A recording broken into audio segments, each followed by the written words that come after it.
Imagine you're in college. There are groups of friends, some very friendly, some not. So when you start a fight with a person from a different group, you expect your friends to have your back. And when they don't, you feel betrayed.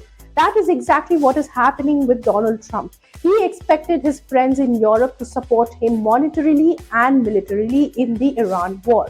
But Europe backed off. It had its reasons, but Trump felt betrayed. Sounds like a story from a movie, but this is reality, and that betrayal has led to just one question. Is this the end of NATO? Our next report explores. NATO allies are saying no to Donald Trump, and this is now turning into one of the biggest cracks in Western unity in recent years. At a time when the US is pushing hard in the Iran war, Europe is refusing to abide by the one for all and all for one motto. Let's start with what's actually happening.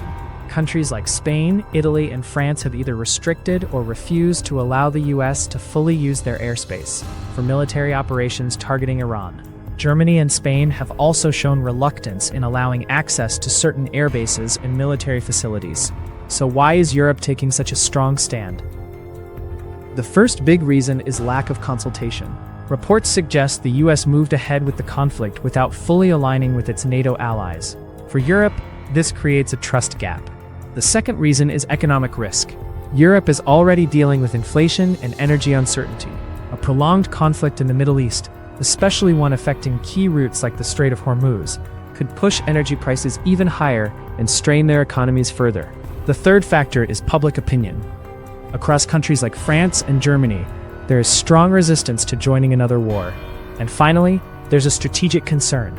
Europe is already heavily focused on the Russia-Ukraine conflict. Diverting military attention to Iran could weaken their position there, something they cannot afford right now.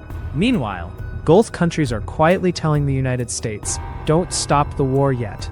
According to recent reports, countries like Saudi Arabia, the UAE, Kuwait, and Bahrain are privately telling the US that this is not the time to stop. They believe the current military campaign has weakened Iran, but not enough to eliminate the threat completely. They see this moment as an opportunity to permanently reduce Iran's influence in the region. And their expectations are very clear. Gulf allies want the war to continue until Iran's missile systems, nuclear ambitions, and regional power are significantly dismantled. However, nations like Oman and Qatar are still pushing for a diplomatic solution instead of prolonged conflict.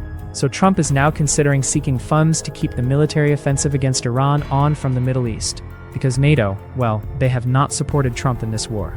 Trump even posted on Truth Social on how he sees this reluctance from NATO, and that he will remember it. And that's why many are asking, is this the end of NATO?